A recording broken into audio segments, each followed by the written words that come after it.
In this video, we're going to tidy up the admin area by adding a navigation bar, because currently at the moment, if we go to admin/articles and we log in, you'll see that we cannot navigate between the pages very easily. So in the previous videos, we've created admin pages for this article listings, for a new article, and also for the about page. So if we go to admin/about, you'll see we have the admin page for this about page here, but we don't have a way to navigate through those and easily edit the content.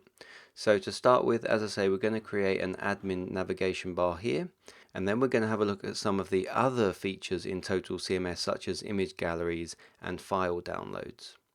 Okay, but as I say, let's get started in RapidWeaver by adding the admin navigation bar. But actually, before we do that, what I want to do is tidy up these pages here, because things are getting a little bit confusing. Currently we have an articles homepage, we've got an about page, search, and article. Now those are all public pages, and then we have the admin pages here for articles, article, and about. So what we're going to do is add an admin homepage to group these pages together. So let's create a new stacks page, and we'll rename that as admin. And I'm just going to drag that up above articles, and I'm going to rename this as admin. And I'm going to set the file name to be index.php. Then I'll set up our site styles and our admin core. Okay, then what I'm going to do is reorganize these admin pages and put them as a child pages of admin here. When we do that, what we're going to need to remember to do is update the folder names. So we no longer need to put an absolute path into here. We can just enter articles, and then what RapidWeaver will do is publish this child page to the parent pages folder. So what we're doing here is we're setting up an admin folder, so /admin on our domain name, and then inside of there we're saying articles. So the URL for this page will be admin/articles. Okay, so let's do the same for the about page. Just remove /admin like so, and here. Now we could leave this as an absolute path, because we might want it to be /admin/articles /article, or what we can do just for keeping things simple and easy is just leave this page URL as /article. So this will be the editing and creation for all of the articles on our blog pages. So that's what I'm going to do, just put in article as the folder name there. Okay, and then what I'm going to do is just publish all of these changes up to the server to ensure that our URLs and our login is still working. Okay, and then we can visit that in the browser, and let's go to our admin/articles, and yep, we still have that there. We'll ensure that the about page is correct as well. Yep, we still have that. And what we also have is now an admin homepage, so /admin. Now there's nothing there at the moment, but we know that that is created for us. And as I said earlier, what we're going to do later on in this course is add some global content to this admin homepage, things like browser titles and some footer content. We're going to leave it blank for this video though. What I've just seen that we need to do is actually remove the admin link from the global navigation. Now you might want to keep that in there, it depends on the site you're building. Or what you could do is have a link to the admin page in a footer, for example. But generally I'm going to say we want to remove a link to our admin area. So let's go back to RapidWeaver and do that. So on the admin page, we'll uncheck the show in navigation option. Okay, once that is done, as I say, what we're going to do is build up that admin navigation bar so that we can navigate through all of the admin pages. And we're going to do that with inside the admin core partial. And what we're going to use is a foundation top bar. So we go to the foundation stacks, and we need to add a top bar here. So I'm going to drag and drop that in. Then we're going to customize this, because we don't want this to be a duplicate of the global top bar, so where all the public pages are listed. What I want to create is a custom navigation here. So go to the stack settings, And firstly set the full menu at, and I'm going to say never, so I don't want the menu ever to be displayed in this bar, because as I say, we're going to create a custom navigation bar here. And then what we're going to do is in the menu area set the menu option here to be custom HTML menu. That's going to give us an HTML box here that we're going to use, but before we do that, I'm going to change the title area to be hidden, like so. And then what we can do is have a look at creating our custom navigation here. So you get some placeholder content, and all we're going to do is hard code in links to all of our admin pages. So you might want to do this differently. I'm just doing this so it's quick and easy for us. I'm just going to, as I say, hard code in some links to all the admin pages. So the first one is /admin, so we can say admin page. Then we can do another one that is for articles, and that URL is admin/articles. Then we want to do another one for the about page, so we'll say about, and that URL is /admin/about. Okay, so that'll be our menu. Then what we want to do is, rather than having the logout button just floating on the right hand side below the menu, we're going to create a drop zone in the same way that we did for the search box in the global navigation, and we're going to add that logout button to there. So on the top bar, scroll down, and on the zone setup, say drop zone, and the alignment will be right. And what we can do is just drag and drop this into here. Okay, so if we press Command P on the keyboard and preview that now, there we can see we've got our 3 navigation items here, and we've got the logout button.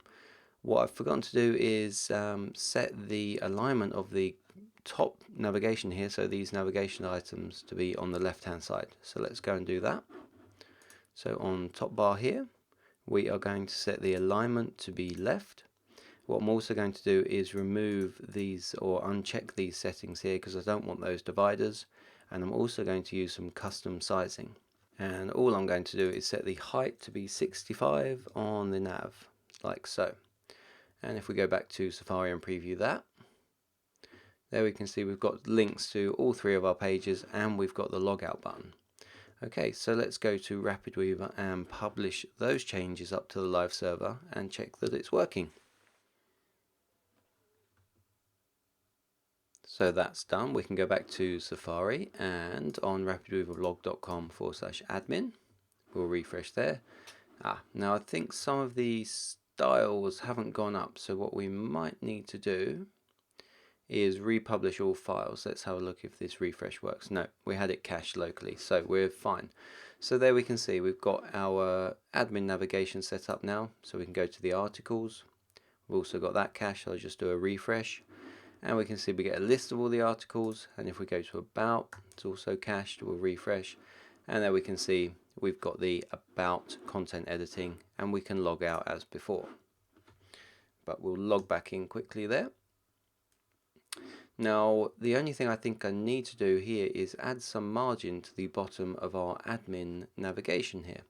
So let's go to RapidWeaver, and in the admin core on the top bar, we can just set on the layout, let's set 40 pixels margin on the bottom.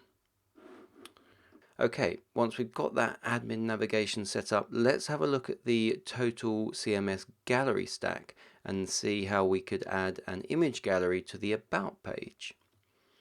So first of all, what we're going to need to do is set up the admin area for our image gallery. So go to the about admin page here, then to your total CMS stacks, and the one we want is gallery, so we can just drag and drop that in below the text area here. I'm going to duplicate this header, so hold down the Alt key and drag the header, and we'll call this gallery. Next, we want to give the gallery a unique ID, so again, as in the previous videos, I'm going to prefix this with the page name, so I'm going to call this about gallery. We'll leave the rest of the settings as they are for now, and that is essentially all you need to do on the back end to add image uploading to a gallery on your website. So let's preview that in the browser locally. And you'll see here we get a little drop zone where we can just drag and drop files from our desktop or from our machine directly into Safari. Or you can click the upload button and you'll be given a standard uploader, so you can choose files from your machine. We're not going to do that locally. What I'm going to do is publish this up to the live server and add them there. But before we do that, let's go back to RapidWeaver.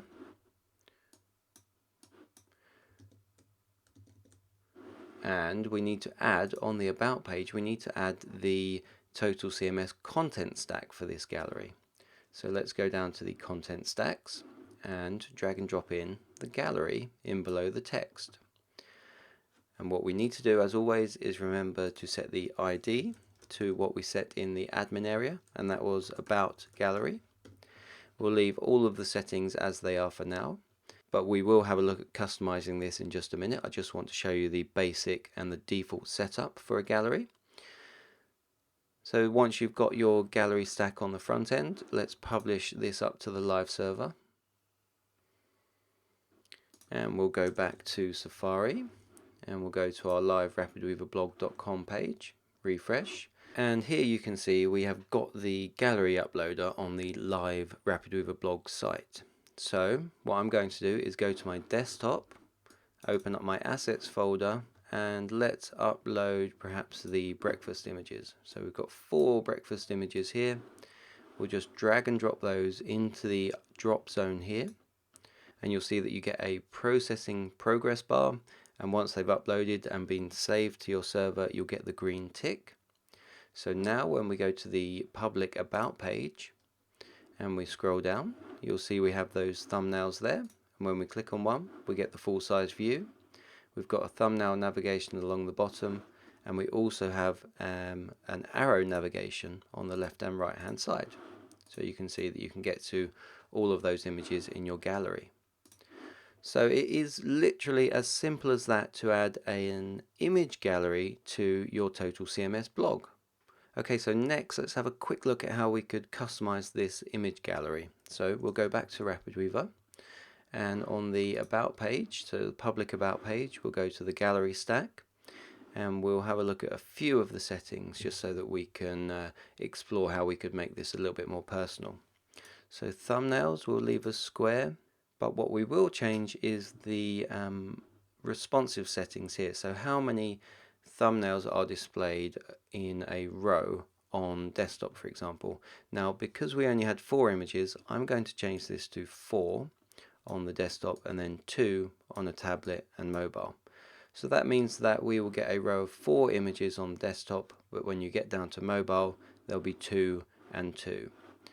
Okay, and then finally let's actually check this circle thumbs option to have a look and see how that works when we publish this to the live server.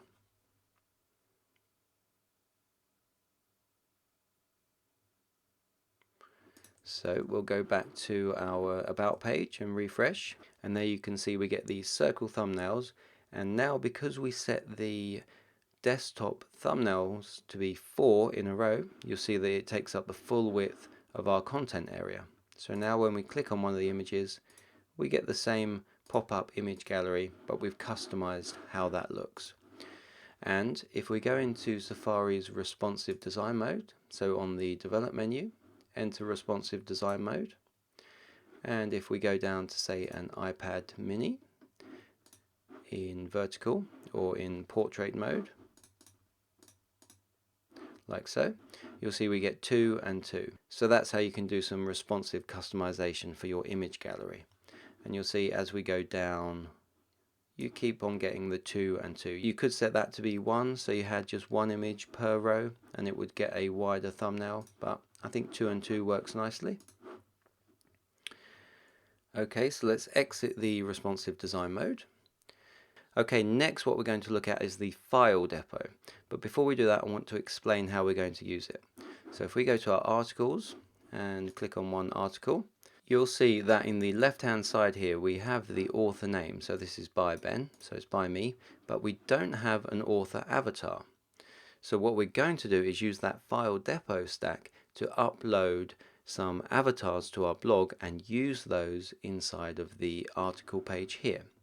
So back to RapidWeaver, and on the articles admin page, what we're going to do is, as I say, add the depot stack. So here, drag and drop that into the right hand side. What we're also going to do is add a header above there, and I'm going to call this avatars. So as you can guess, the file depot is essentially just a place for you to upload any type of file to your server. And as I say, this is going to come in handy so that we can upload avatars for each one of our blog authors. So select the depot stack here and give it a unique ID. What we're going to do is call this article avatars. Okay, once you've done that, publish that up to the live server.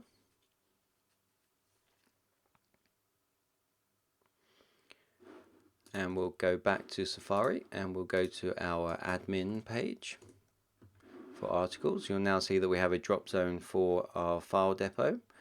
I'm going to, from my assets folder, drag and drop my ben.jpg file into there. That's processed and uploaded. However, what we need to do is use this image, as I said, in the articles page for the avatar here. So let's go to RapidWeaver and we'll go to our article page and we'll scroll down, and here you can see on the left hand side is where we have the blog author name.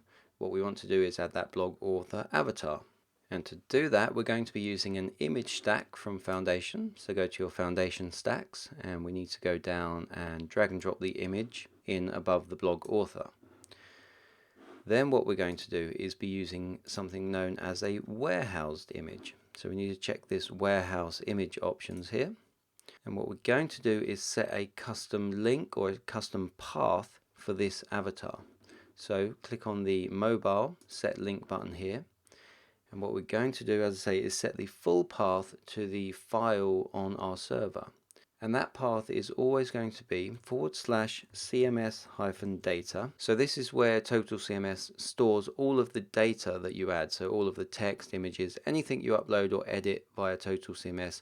This is the folder on your server where that data is stored. So /CMS-data. Then we want /depot.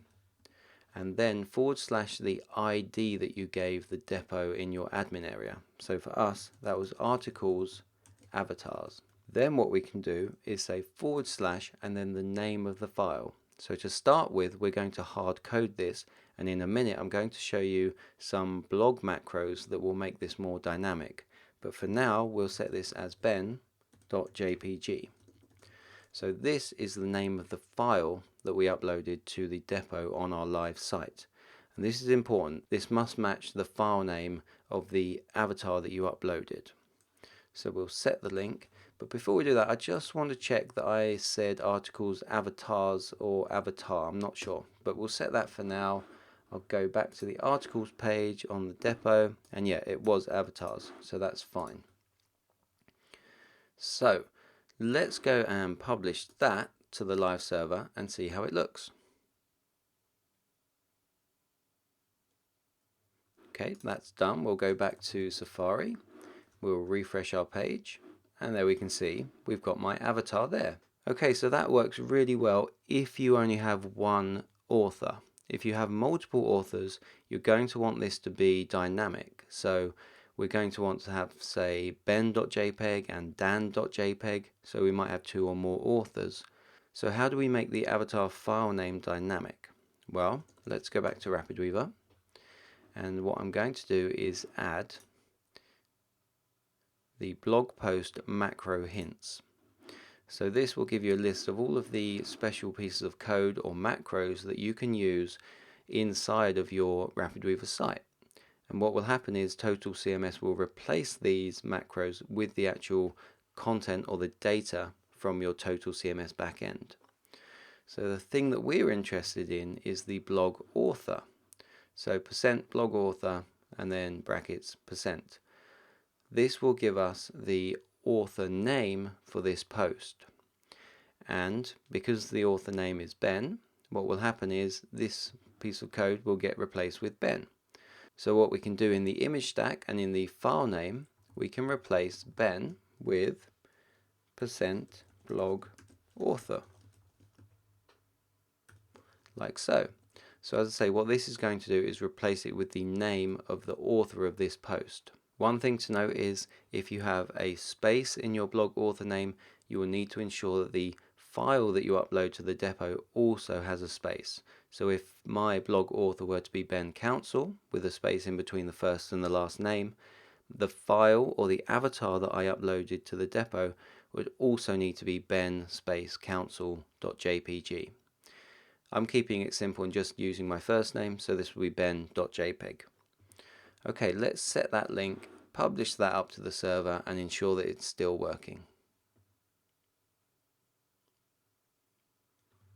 Okay, let's go back to Safari, refresh, and there we can see it's still working. So that is how you do dynamic author avatars inside of Total CMS. Before we finish up this video, I'm just going to style this, perhaps add some padding or margin and make it look a little bit nicer. So again, back to RapidWeaver. On the image, what I want to do is have rounded corners, or actually what I want is a pill, so this will be a circular image, and I'm also going to define a max width of 100 on all devices.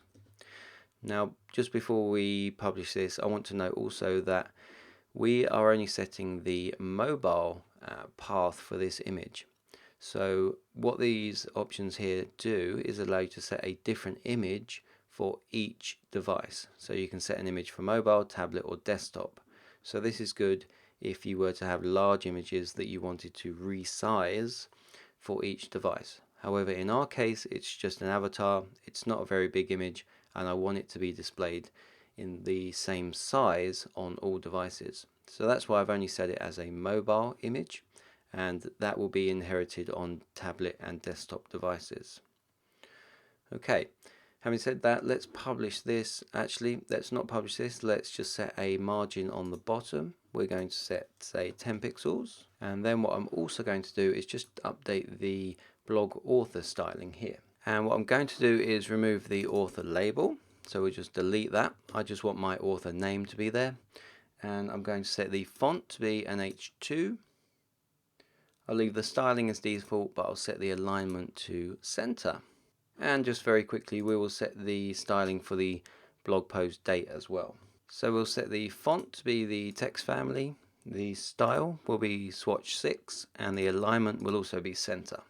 Okay, once you've done that, let's publish and see if that looks good.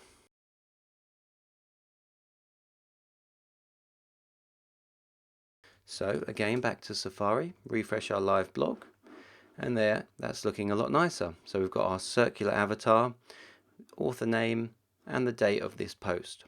So I think that'll do it for this lesson. In the next video, we're going to have a look at adding an events page to our blog, and we're going to have a look at a couple of the other more advanced features inside of Total CMS, such as allowing the option to toggle content on or off, and also having a look at how we can customize things like the browser titles and the description meta tags for all of the pages on our site.